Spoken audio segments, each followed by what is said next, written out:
The cold wind from Siberia cut through Katia's coat. It was like a knife. She had stopped shaking hours. The cold had gotten inside her.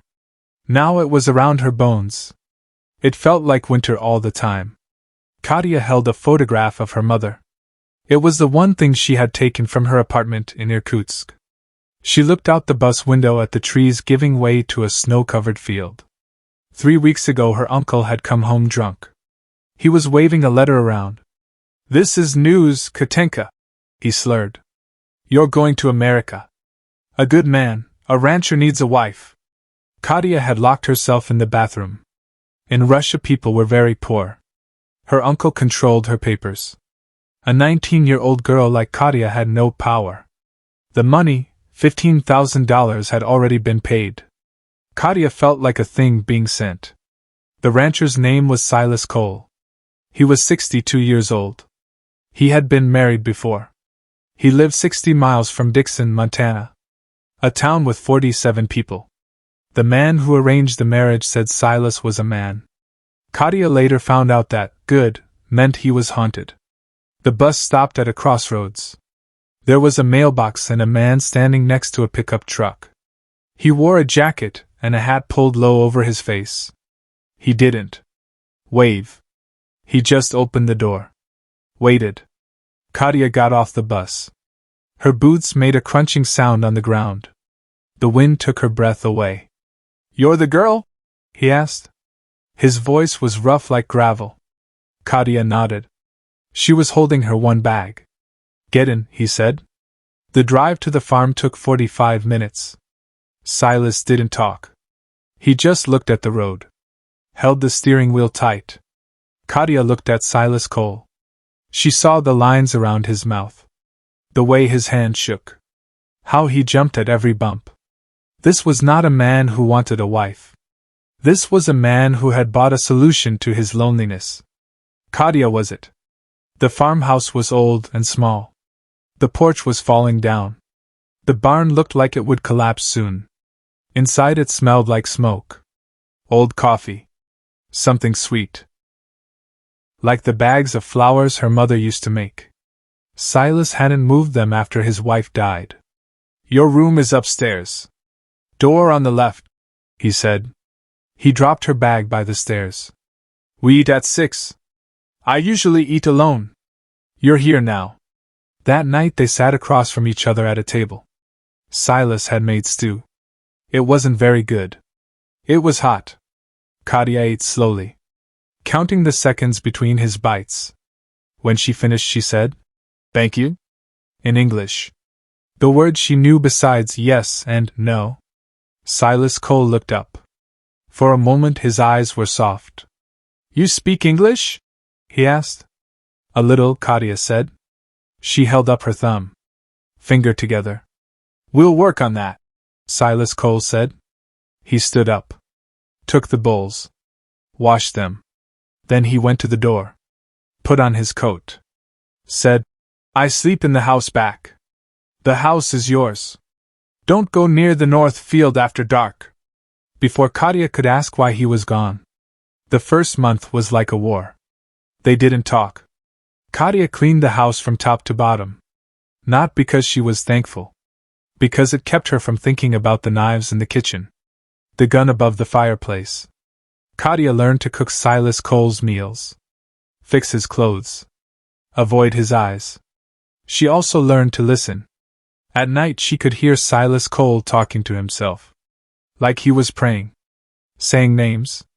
Sometimes it got loud. Like he was crying. Before it stopped. Katia told herself she didn't care. Silas Cole had bought her. She was like a thing. Katia felt bad for Silas Cole anyway. It was like the cold. It got inside her. One afternoon Katia found Silas Cole in the barn. Leaning against the wall. Holding a rope. His face was gray. He was breathing hard. For a moment Katia thought he was dying. Katia grabbed his shoulder. "Mr. Silas, Mr. Silas," she said. Silas Cole looked at her slowly. "It's nothing." "A spell," he said. "You're sick," Katia said. "My heart's not good," Silas Cole said. He tried to stand. Fell down. Katia caught him. He was lighter than she thought. All bones. Katia helped Silas Cole to a pile of hay. The doctor in Dixon says I need a machine. I don't have the money. So I sit here. Wait, Silas Cole said. Why you tell me this? Katia asked, her Russian accent getting thicker. Because you're the one who will hear me. If I fall, Silas Cole said. Katia wanted to hate Silas Cole. Instead she made him tea. Sat with him until he stopped shaking. December brought a lot of snow. It covered the fences. Blocked the road to town. Katia and Silas Cole were stuck together. Like two people in a coffin. Silas Cole taught Katia English. Using a radio. Some old magazines. Hello? My name is Katia. I need wood. The cow is sick. Katia learned fast. One time Katia saw Silas Cole almost smile. When she corrected his pronunciation. Katia learned things too. That Silas Cole had come to Montana in 1985. A man from Nebraska. Running away from a marriage. That his first wife, Martha, had died in a horse accident in 1998.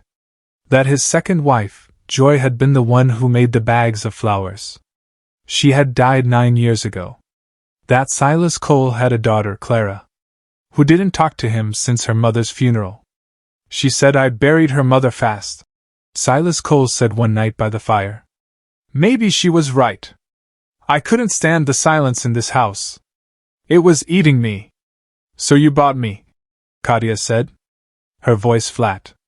Silas Cole jumped. I didn't think of it like that.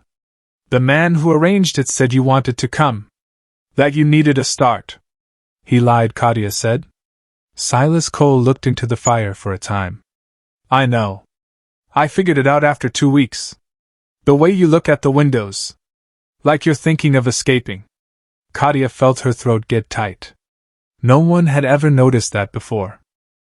I won't send you back, Silas Cole said quietly. The money's gone. The man who arranged it is Russia. I don't know how to help you. So I'm a prisoner, Katia said.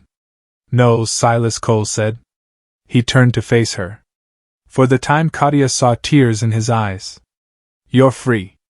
This house. This land. It's yours. As mine. I won't touch you. I won't order you. You can leave in the spring. When the road is clear. I'll sell something.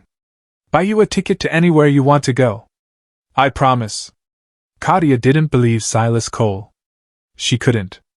Men like her uncle had broken that part of her a time ago. Katia went to bed. Lay awake. Listening to the wind. Silas Cole's talking. Something inside her started to feel better.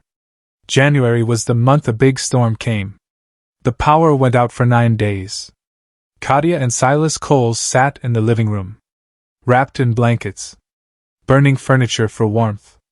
Silas Cole's heart got worse. He turned blue twice. Katia kept him alive. By rubbing his chest. Giving him whiskey. On the night he was very sick. He grabbed her wrist. Whispered, Clara. I'm sorry. I'm so sorry. Katia held his hand until morning. When the power came back. The road was clear. Katia did something that surprised them both. She found Silas Cole's book with phone numbers. Found a number for Clara Cole in Missoula. Made a call. The woman who answered had Silas Cole's voice. Who is this? She asked. My name is Katia. Your father is very sick. He needs you, Katia said. There was silence. Then, he bought himself a mail-order bride. I read the letter he sent me. It's disgusting.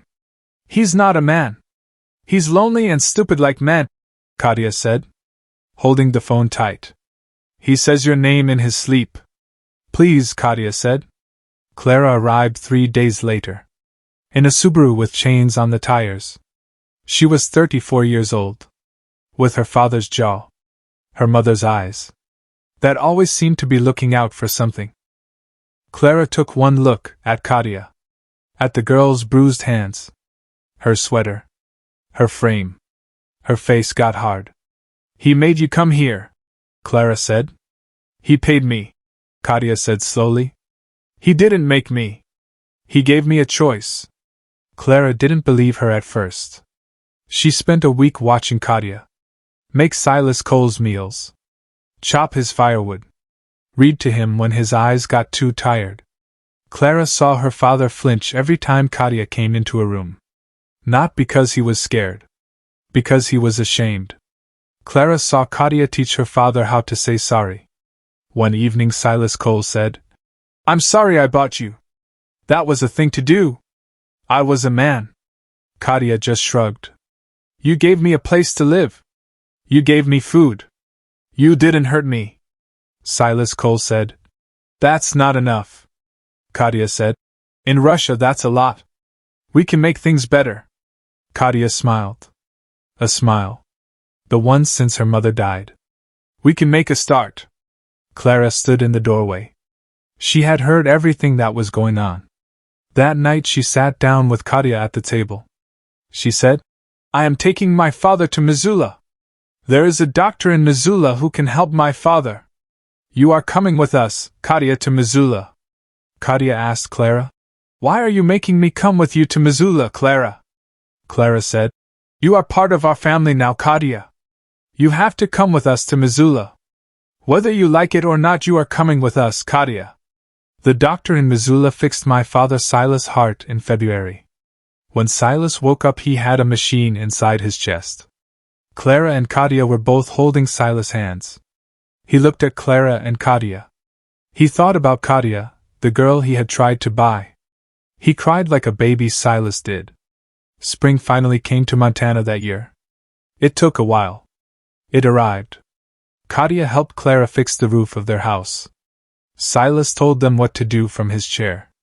They worked together, all of them. They killed a cow. They laughed when Katia chased a chicken around the yard. They planted a garden with tomatoes, peppers and flowers that Joy used to like, my mother Joy. One evening in May, Silas called Katia to the porch.